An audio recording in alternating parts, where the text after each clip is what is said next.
Broadcasting live for viewers in the Gambia and around the world. This is Jattis News at 2200 hours. The top stories.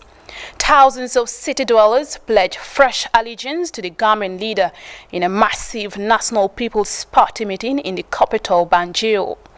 Finding the link between food and health, Jattis explores the impact of a wholesome diet on our health and well-being. Easing public transport for students, Jattis examines contingency measures put in place by authorities ahead of the planned sit-down strike by taxi drivers. In sports, a maiden CAF championship win for top league leaders. Fortune Football Club trashes two-time winners ES Sativ FC 3-0 in the first leg of the preliminary qualifiers. And America remembers the victims of the September 11 attacks 20 years after the terrorist assault on the World Trade Center, with memorials across the country. Plus, former Guinean Prime Minister and President of the Union of Republican Forces, Sidia Touré, returns to Conakry after nearly a year of exile in Côte d'Ivoire. Well, viewers, these and much more coming ahead in the news. Do stay.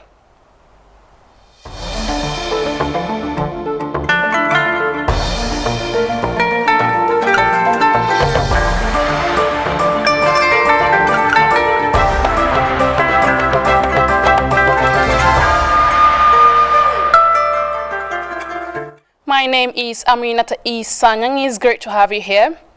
We begin with the President, His Excellency Adama Barrow, who has held a massive National People's Party rally in Banjul. The meeting attracted thousands of supporters and party loyalists who renewed allegiance to the Gambian leader and the national development objectives.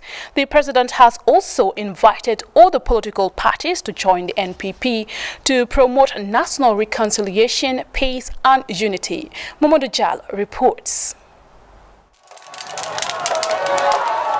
Barely 2 weeks after their first political rally in Banjul, the National People's Party, backed by its coalition partners, organized another meeting in the capital to strengthen their base ahead of the election in December.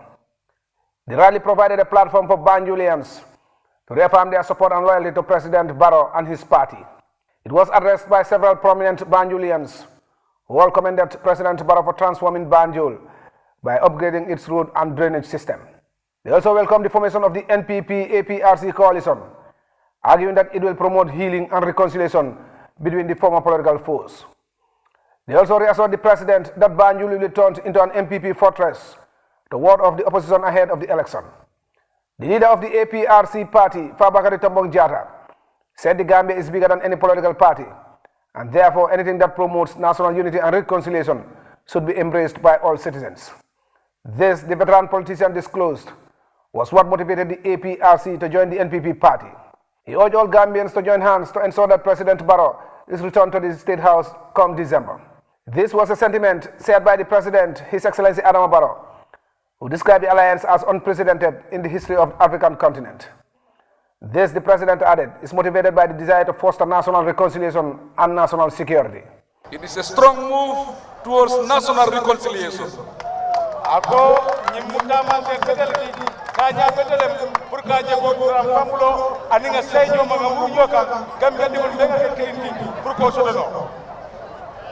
And it is very important for national security.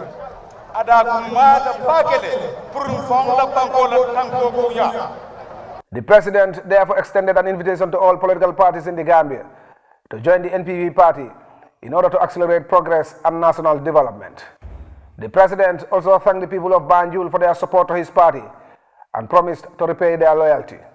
He also pledged to replicate the Banjul project across the country to other communities, describing development as a gradual process that requires planning and prudence. The President finally announced plans to organize 2 major political rallies in Banjul in the near future that he believes will decide the outcome of the December election. Mamadou Jallo, JRTS News. And now lawmakers have been reviewing the Gambia's Mutual Legal Assistance Bill to digest its contents and conduct necessary amendments ahead of legislative deliberations. The program, organized by the Ministry of Justice and partners with generous contribution of Korean International Cooperation Agency, aims to facilitate constructive dialogue with deputies on the content of the MLA bill. Khadijatu Jawara tells us more. Lawmakers sit to review the Mutual Legal Assistance Bill with development partners from the Korean International Development Agency. UN Peace and Development Advisor said the retreat will significantly strengthen law enforcement and judicial mechanism with relevant stakeholders. We are pleased to note that the links of partnership and mutual trust existing between the Gambia and the UN system are getting stronger, oriented towards our work to achieve the UN Sustainable Development Goals. This integrated approach is key to supporting West African states to develop strong institutions. I would like to conclude by emphasizing that an updated mutual legal assistance bill will be beneficial to strengthening the Gambia's legislative and legal arsenal in the area of judicial cooperation, with a uniform legal regime that will facilitate the execution of requests for judicial cooperation by the competent jurisdictions and authorities. The multilateral collaboration effort is due to deliver strategic support in judicial cooperation with uniform regimes, facilitating implementation programs to enhance judicial cooperation by competent jurisdiction and authorities. UNDP resident coordinator said the project will contribute in reinforcing the state and security of the population. We value our continuing and long-standing partnership with UNODC, with the Ministry of Justice and all the institutions that are here represented. And as Patrick just said, this is the whole UN's approach to make sure the SDGs are a reality in the Gambia and in the region in particular. This is the whole UN's approach to make sure the SDGs are a reality in the Gambia and in the region in particular. The Gambia's Solicitor General and Legal Secretary said at the end of the retreat, participants will immensely understand the Mutual Legal Assistance Bill and National Assembly members will be able to defend the agreement in front of their peers during... I wish to reiterate that the Mutual Legal Assistance in Criminal Matters Bill 2021, once enacted, will provide the legal basis for the competent authorities in the Gambia to be able to make MLA requests and to receive and process requests in a coordinated framework to trace, freeze, seize, and forfeit the properties and other proceeds connected to transnational organized crime.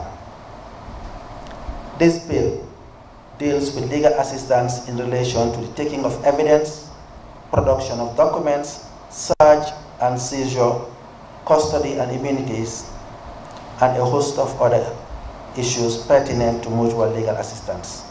It also deals with the arrangements for persons to give evidence and provisions dealing with custody of persons in transit, and also incorporates provisions dealing with proceeds of crime. Reporting for GRTS News, I am Khadijatu Jawara. And now commercial drivers in the Greater Banjul area earlier announced they are embarking on a sit-down strike on Monday, September 13th over the high cost of fuel and their wish to increase transport fares. The announcement comes at a critical period that could especially affect 12th graders and students currently sitting for exams across the city. Drivers have a range of issues on their list of concerns being advanced for resolution, including a poor road network and lack of public car parks.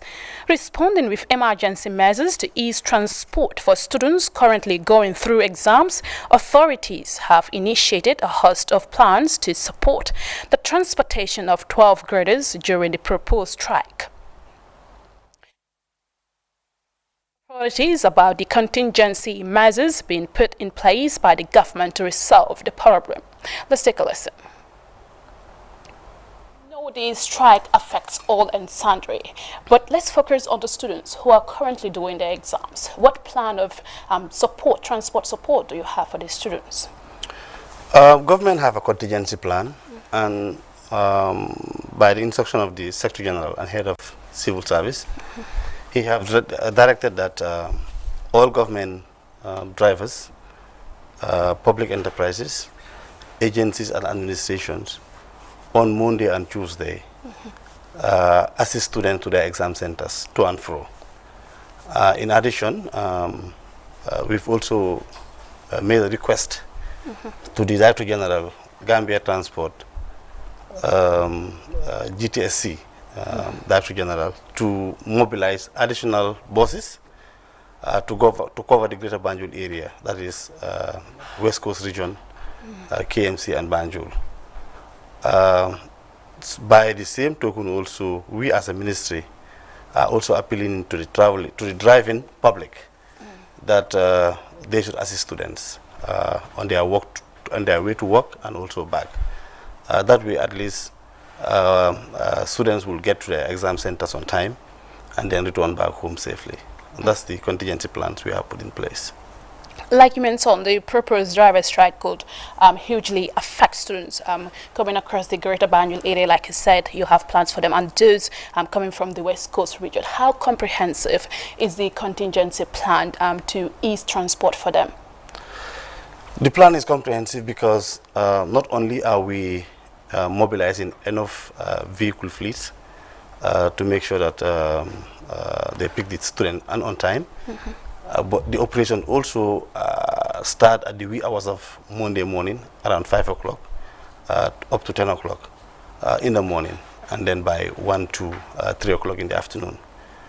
And that, like I said, GTSC is covering all the school bus route lines in the Greater Banjul area. And I think with the support and assistance of the driving public, we should go a long way in helping the students, and maybe to some extent even staff going to work as well. So it's quite comprehensive and very good. Mr. Louis Moses Mendy, welcome to JRTS. Thank you. And now the drivers are starting a strike tomorrow. How is the ministry preparing to deal with the proposed strike by the drivers' union? The ministry, in collaboration with the Office of the Secretary General, the Ministry of Transport, Works and Infrastructure, and the GTSC, the Gambia Transport Services Company, have put in place to deploy buses from Region 2, from Brikama to Banjul, to ensure that these buses ferry the students to their respective schools to be able to sit to the grade 12 exams that are on. Tomorrow is a very important paper, which is English language, and that means all the about 15,000 students that enter for this paper would have to sit to it.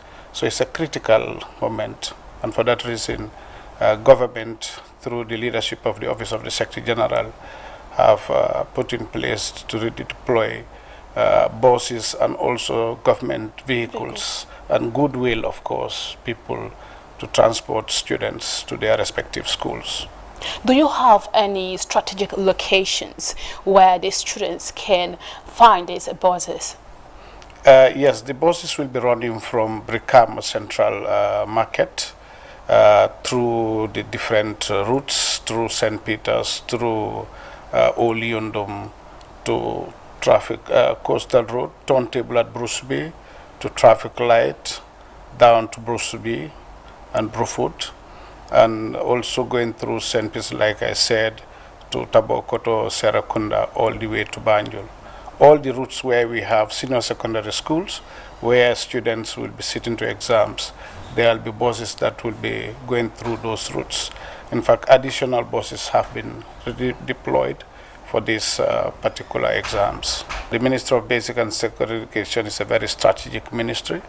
We have all platforms and different fora to be able to communicate We've started this already in earnest. For example, the Conference of Principals are in the know of this. The student bodies too are also in the know.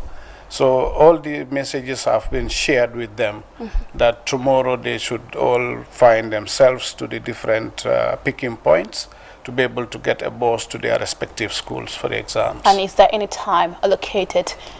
Yes, the buses would start plying as early as 5 and it goes all the way to 10 o'clock. But I want to say here that the students are encouraged to make sure that they are in these places at least. Now we know. Well, that was Louis Moses Mendy, Permanent Secretary of the Ministry of Basic and Secondary Education. And of course, we had Modke Cisse, Permanent Secretary, Ministry of Transport, Works and Infrastructure. And now, what is the relationship between the food we eat and our health? How much does our diet affect our well-being? Well, they say we are what we eat, and in the Gambia, that includes a string of popular local recipes that have significantly shaped our diet and food choices. Going beyond the surface to discover how the food we consume directly impacts our health, GRTC's correspondent in the North Bank region, Famara Kani, spoke with food experts, doctors and locals on the importance of a wholesome diet. Types, one of which is porridge, an ancient traditional food packed with monumental health benefits.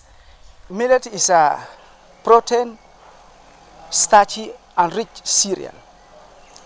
It's very important to our health because if you look, millet has what we call dietary fiber, which is very important to our health. I would encourage each and every one of us to be feeding on our locally produced foods, more especially porridge, especially in the morning. It's a lighter food and it has been accepted in the international. Turning back to our roots, GRTS visited the community of Swarekunda to unearth the significance of the porridge meal from a historical perspective.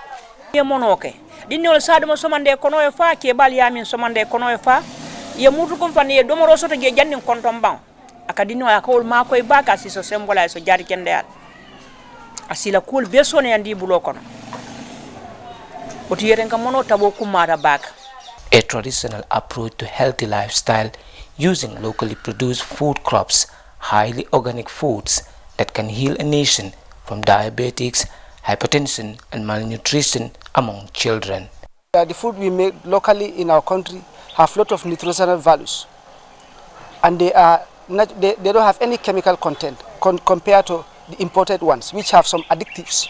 Now, if you look at what is happening in the Gambia, is we are depending or feeding on more of the imported food, that's this modern food, and which we may not say that it is bad, but it's like some little health impacts on our health. Preparing this great Gambian dish requires some efforts and little capital. Bintu Danso has been a fervent lover of porridge since childhood. The younger generation has no liking for leafy vegetables. They even go to the extent of discrediting all our traditional menus. Nowadays, many are highly depending on imported foods. That is why we have all forms of health complications in our societies. In fact, the worst of all is the emergence of the vegetable cooking oil.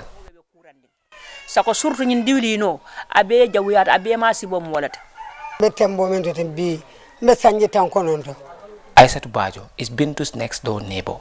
She's about 90 years old.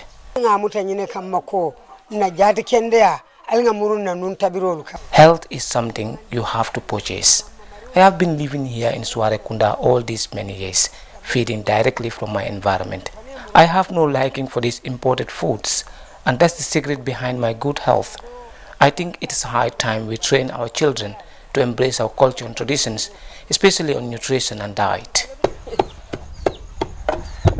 The most interesting stage of the traditional porridge preparation is the pounding, the last skill modernity wants to snatch from African rural women. 3 women all pounding through one mortar. The melody is awesome. Agriculture and public health officials in the region said the only solution to our growing health challenges is to retreat to our traditionally produced foods. For the news, I am Famarakani in food types. Interesting. And now to poetry, because on Saturday a group of young people gathered together for a poetry competition at Semega Jane Hall. The event, organized by the Inspiring Youngsters, a non-profit organization, is aimed at promoting the skills of young people in poetry. Janke Ture has more.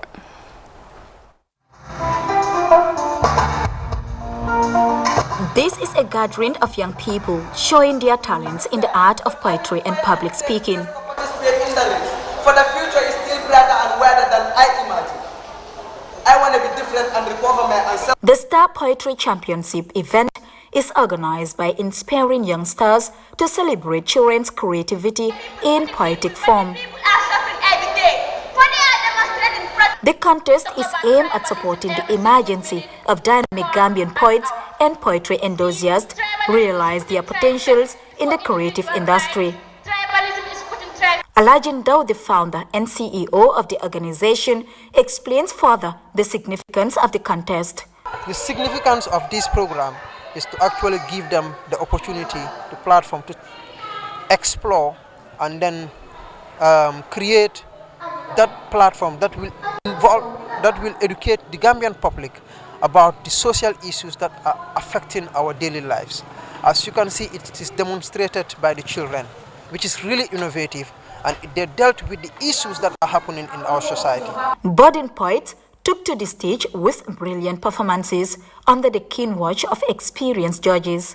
The topics such as Dark Night, Peace, Corruption, Revenge for the Weak, Lost Virginity, among an array of other topics of public interest, dominated the show. I'm really excited, and it is really amazing to see the impact of that training, which actually has been fostered, that has been created within the youngsters themselves. So we are not having too much of adults mingling on the training programs, but the youngsters themselves are being empowered to actually train themselves through the support of course, Mente Boy, who is also very popular as well. That is the MC of the program. I think there is hope for young people in this country. Through this program, we would actually see that it will create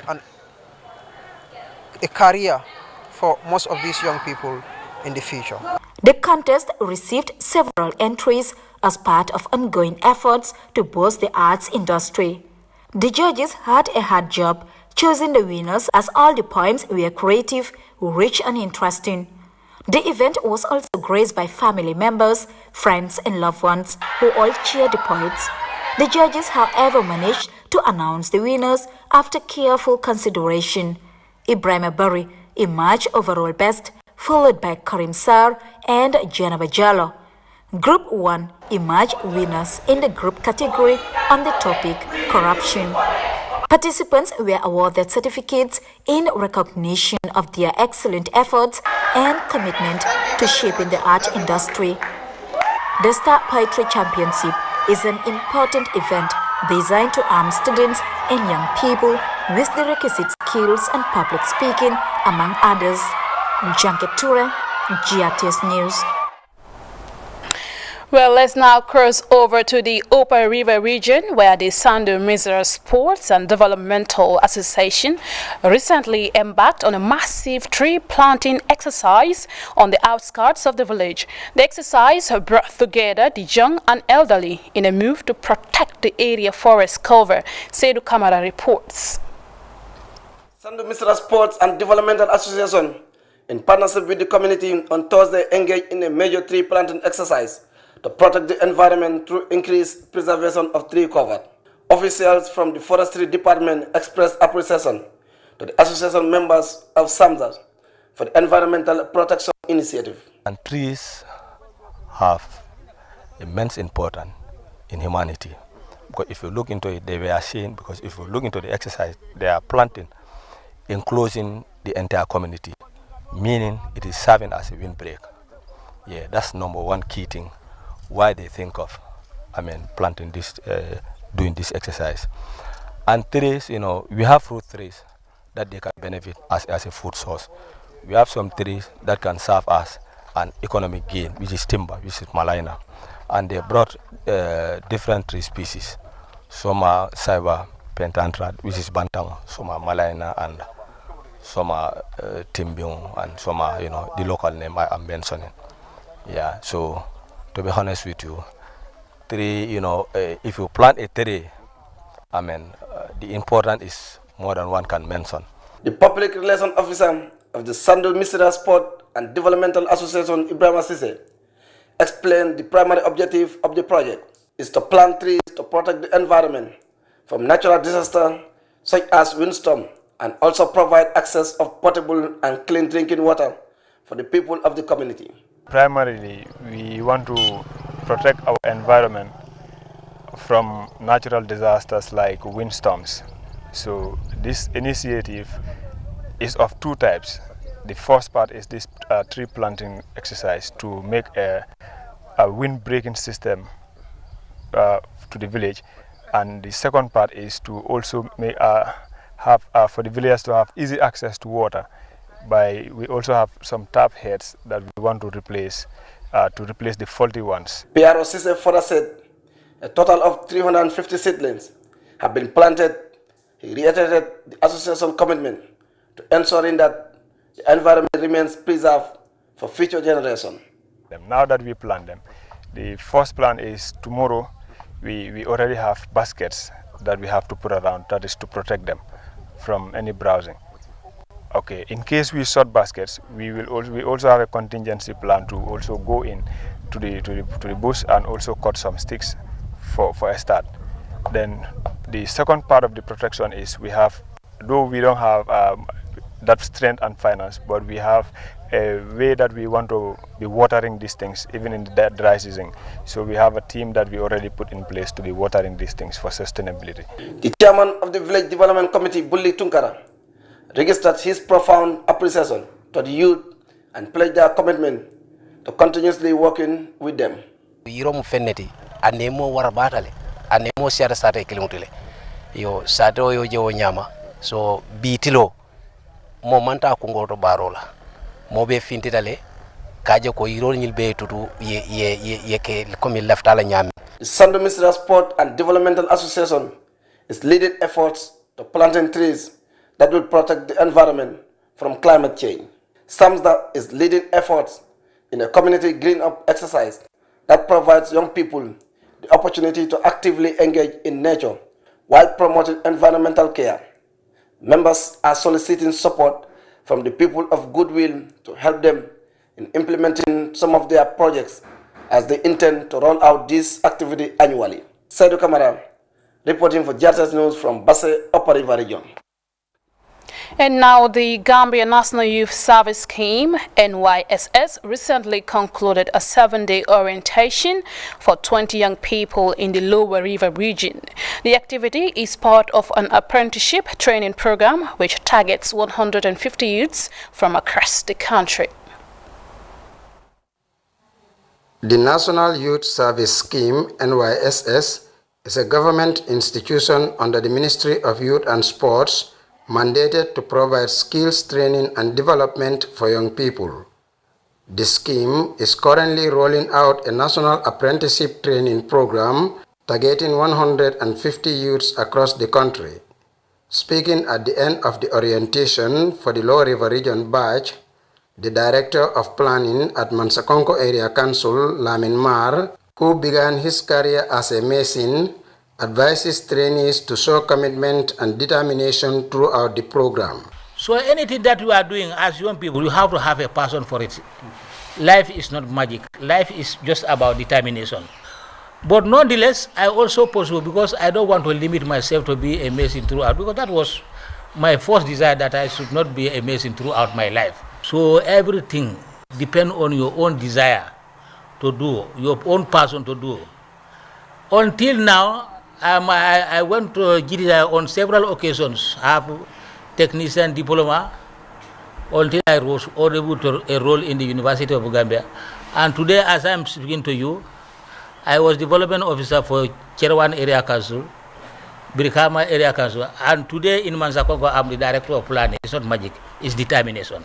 The Deputy Executive Director of NYSS, Mustafa Baji, explained that the apprenticeship training program primarily targets young people without basic education.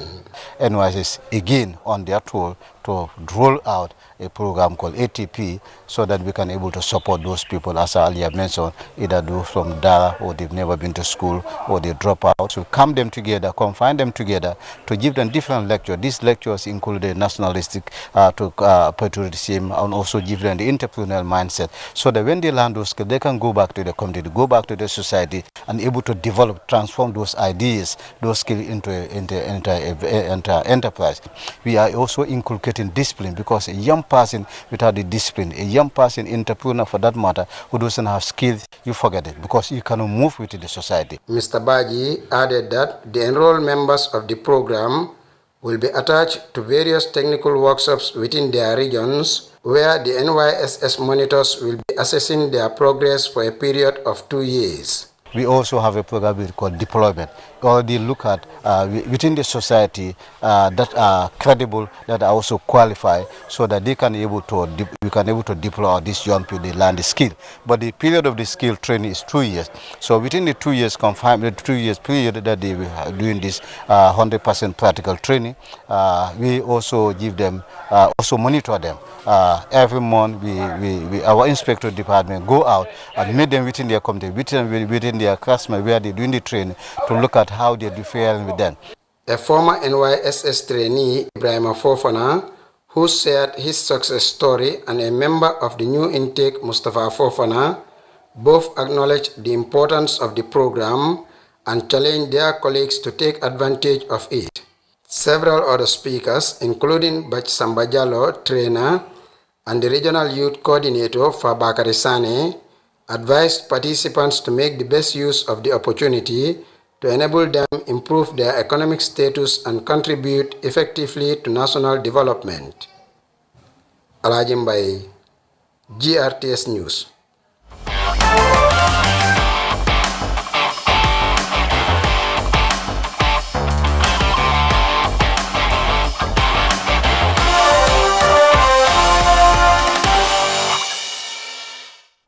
And now to sports. Fortune Football Club made a bright start to their maiden CAF Champions League football as they put two-time winners ES Satif FC at the receiving end of a 3-0 defeat at the Independence Stadium in the first leg of the preliminary qualifiers.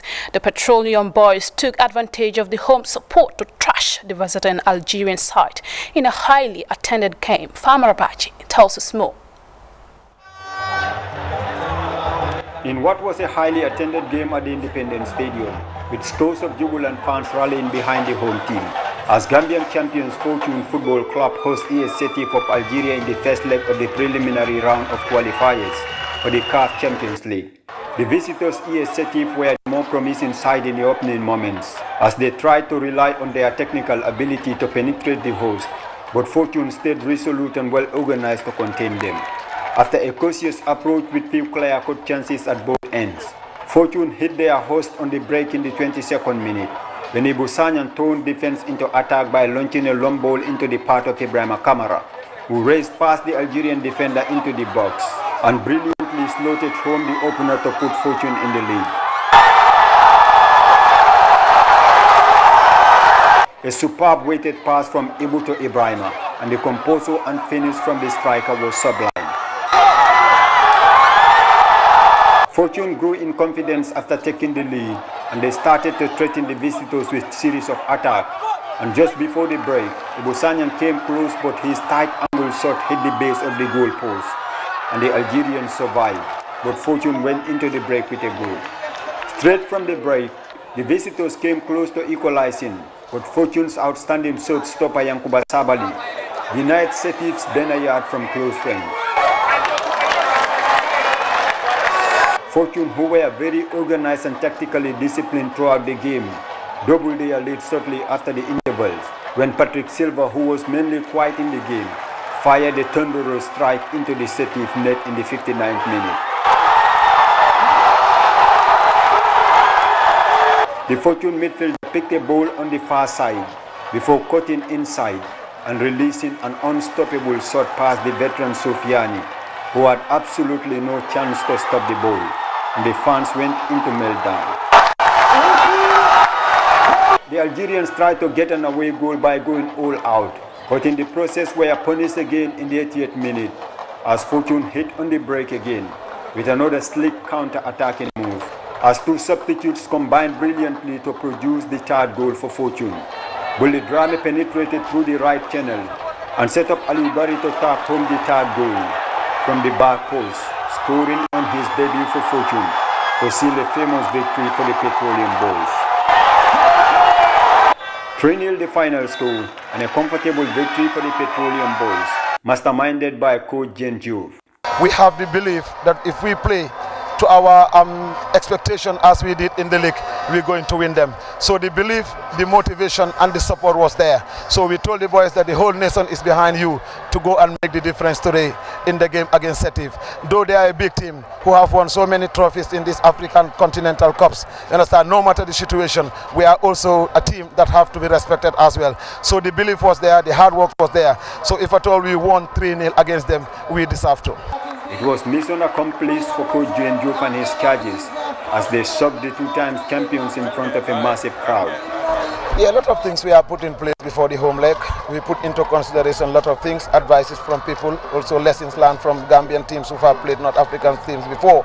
So those are things that we have to be mindful and also be ready mentally, to be mentally strong when we go away to Algeria, knowing that we have 3-0 in place. But it's not yet the end of the game. We still have to believe in ourselves. Going to Algeria, we have what we need to put in place. Going there to prepare ourselves to defend our 3-0. Now they have to complete the task in the return leg. But with this 3-0 in the bag, the tie is now firmly in Fortune's hands. Fama Rabaji, GRTS News. Well, congratulations to Fortune. And now in the internationals, at ceremonies across the U.S., tearful memories of a day that changed the country and calls for a return to unity, the nation witnessed afterwards. In Pennsylvania, New York, and Washington, D.C., survivors and relatives of the victims mark the 20th anniversary of the 9/11 attacks. CGTN's Nathan King reports from the World Trade Center in New York. It's a tradition marking the tragic timing of that fateful day. Names read of those killed on 9/11. And silence marking the moments. The first plane hit the North Tower in New York, then the Pentagon, the South Tower, the down plane in Pennsylvania, and when the two towers fell. It was a day America's sense of security was shaken. But this year, it's not the minutes or the hours of that day from 20 years ago, but the realization that the wars the US unleashed following the terror attacks have ended in failure. I joined the Army about 2.5 years ago. Among the visitors to this hallowed ground, David Hepler, a US Army recruit who was unable to deploy to Afghanistan due to COVID-19. He was just starting school 20 years ago and questions what Washington has learned from the attacks of 9/11. Depressing. It kind of draws you in. It doesn't allow you to see the bottom of that pit, which just leaves you aching for more. But at the same time, I look at the waters, and it kind of reminds me of just it kind of represents the tears of those who have fallen, and the friends and families who have fallen, with them, because everybody's hit. Everybody's hit. From all four corners of the world, you have all four corners just pouring water. So it's very representative. The US president agrees, vowing not to sacrifice any more young men like David Hepler or pass on America's longest war to another president. Biden abruptly pulled the US out of Afghanistan. The president attended all three sites this year, remembering the nearly 3,000 dead, recalling the fleeting unity that the United States experienced in the immediate aftermath of those attacks. We also saw something all too rare, a true sense of national unity. Unity and resilience, the capacity to recover and repair in the face of trauma. Unity and service, the 9/11 generation stepping up to serve and protect in the face of terror. to get those terrorists who are responsible, to show everyone seeking to do harm to America that we will hunt you down and we will make you pay. That will never stop. Today, tomorrow, ever, from protecting America. Well, a recap of our top stories before we take a live review. Thousands of city dwellers pledge renewed loyalty to the Gambian leader in a massive National People's Party meeting in the capital, Banjul. Finding the link between food and health, our reporter have been exploring the impact of a wholesome diet on our health and well-being. Easing public transport for students, judges examine contingency measures put in place by the government ahead of the planned sit-down strike by taxi drivers. In sports, a maiden CAF championship win for top league leaders. Fortune Football Club trashed two-time winners ES Satif FC 3-0 in the first leg of the preliminary qualifiers. And America is remembering victims of the September 11 attacks 20 years after the terrorist assault on the World Trade Center with memorials across the country. Plus, former Guinean Prime Minister and President of the Union of Republican Forces, Sidia Touré, returned to Conakry after nearly a year of exile in Côte d'Ivoire. Well, that does it for the news at 2200 hours. Thanks for watching. Do stay with Judges and enjoy the rest of our programs.